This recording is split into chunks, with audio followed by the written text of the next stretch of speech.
Hey everybody, welcome back to the channel. We got a special video for you today. So today I'm doing the print and paint up of the most unusual Batman that I've ever seen in the DC universe. Known as the Dark Father, this is a Batman from the Dark Multiverse who acquired Darkseid's powers after defeating him.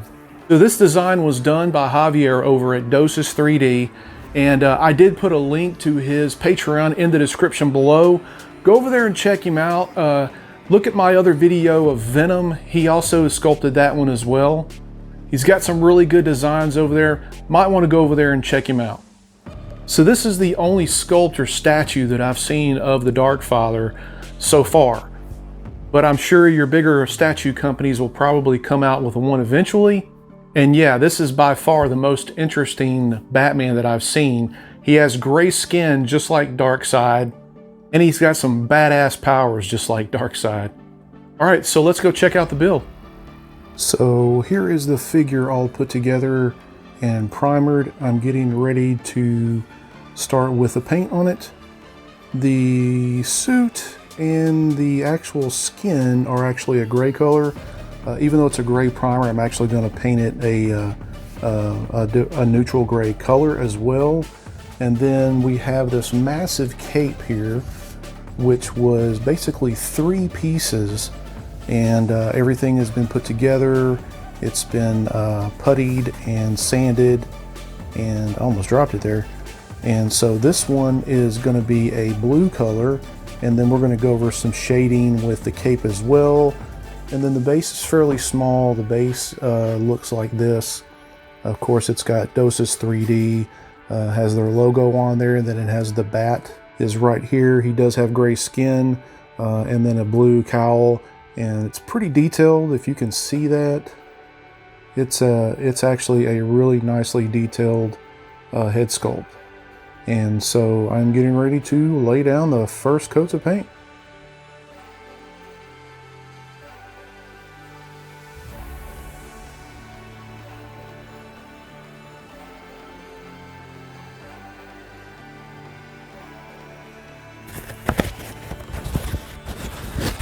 So you're probably wondering, why am I painting it gray if it's already primer gray?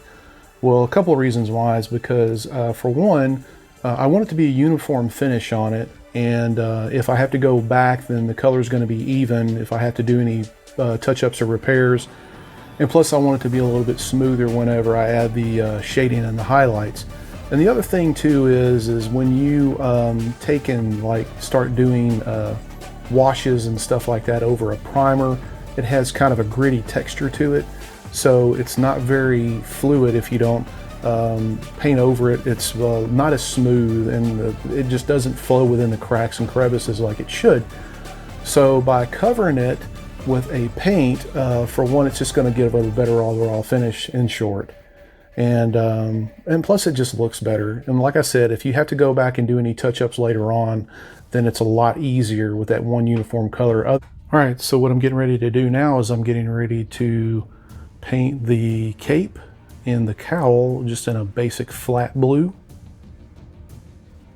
So here I'm blocking out everything like I normally do, getting a good wet coat on the cape, that way I can go back in and do some shading later on. And then on the peaks of the cape, I will do some lighter color blue on the highlights.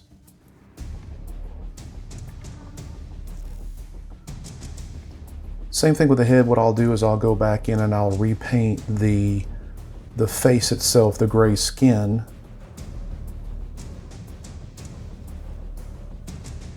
So what I'm getting ready to do now is I'm getting ready to mask off the legs here so I can paint the boots the blue. All right, so we have the boots taped off, and I'm getting ready to go ahead and do the base coat on those with the blue.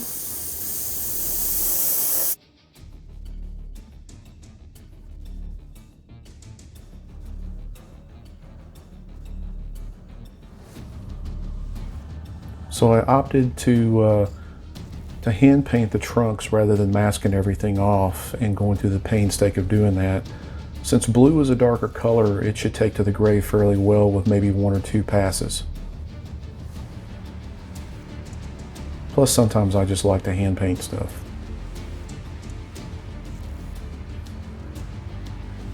And I use this silver on the gauntlets. I know in the comics it's pretty dark colored, so what I'll do is I'll actually go and do a black wash over this and then hit it again with the highlights on a much brighter silver. And also the cod piece, just blocking everything out.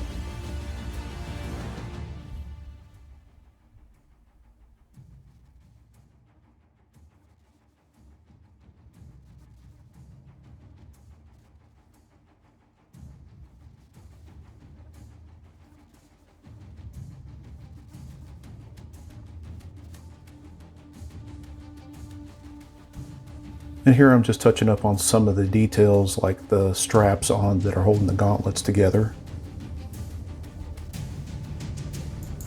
Now on the belt pouches, I'm applying several layers at one time because yellow is a color that doesn't go on very well at one pass. So I apply thin layers and just build up from there.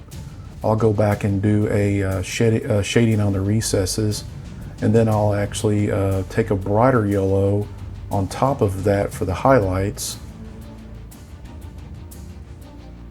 And here I am just going in and painting the bat emblem on the chest black.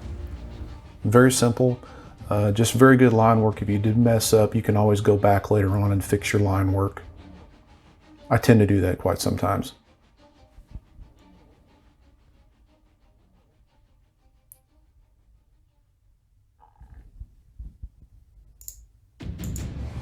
And with the face here, I'm just applying thin layers to it and building it up. Since it is a gray skin, gray is also one of those colors that just doesn't take very well the first pass. You have to do it in thin layers. And with the flesh shade here, that's what I am going into the recesses with on the pouches on the belt. This will really give it some good depth.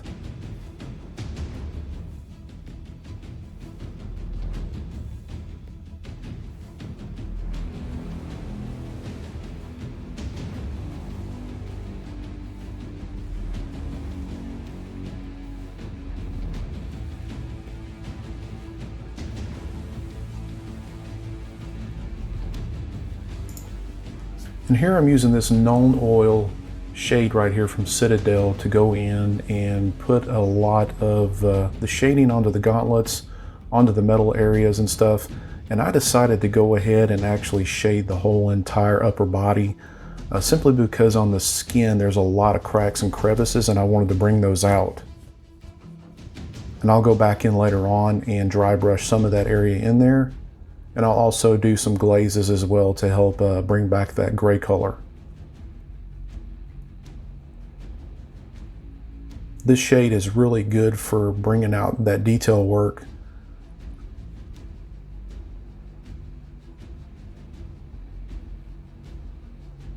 And then later on, once I go back in to bring out those light highlights again, I'll also do some airbrushing on there as well. The base is pretty simple. I'm just painting the emblem a metallic silver, and I'm just going back in and putting in a good heavy wash onto the base itself to give it some more depth, bring out those highlights with this black wash, and then I'll dry brush over the top of it with a lighter gray on some of the peak areas.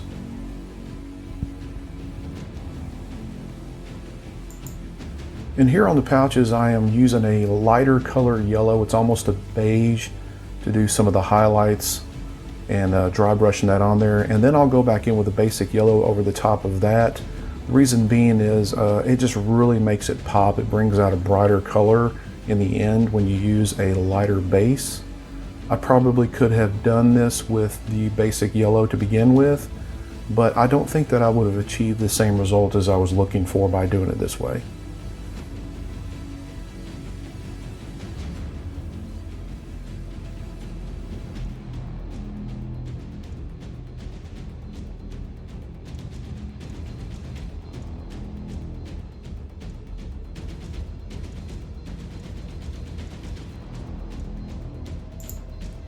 And here I'm using a makeup brush with really fine bristles And I'm basically taking all this gray pigment off of the brush and doing a really light skim coat of dry brushing over those fine detail areas and bringing that gray back into the legs and the upper body.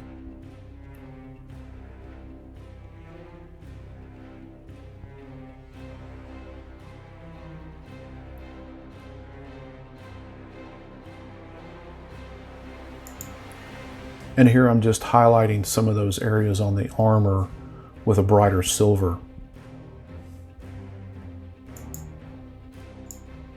So here's where I'm using my airbrush to get into those cracks and crevices and bring out a lot of that depth by putting in some shades and some shadows onto the cape.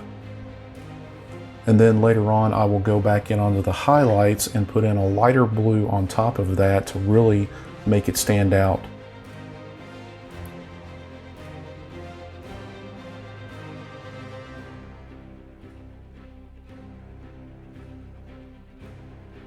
Sometimes you have to set it down in order to get a really good grasp on what you're doing.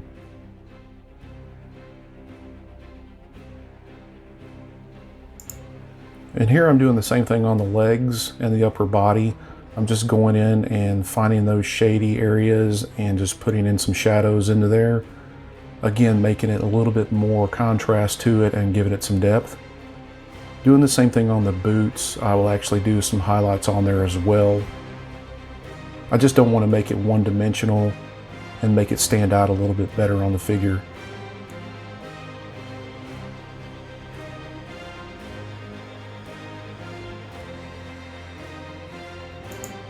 So this Batman was fun to build, paint, and put together. It gives me an old Frank Miller vibe about it. I really enjoy the character itself, reading up a little bit more on it. It's very interesting indeed. And the proportions are maybe a little off, but I still really like it. It gives that very good comic vibe to it. And the cape was difficult to get over that head without messing up the paint job.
Alright guys, if you like this video, make sure to smash that like button for me. And if you're new to the channel, might want to consider subscribing. And if you want to support the channel a little further, consider a couple options. I also have my Patreon below. I have several affiliate links below as well at no cost to you for some of the supplies that I use with my videos. And at the same time, it gives me a little kickback to help support the channel. So thank you everybody for your support, and thank you to my patrons. And we got some great builds coming up soon and some awesome tutorials. So make sure when you do subscribe, hit that notification bell so you don't miss out on any future videos. Until the next build or until the next video, stay safe out there everyone. Have a happy holiday, and we'll see you.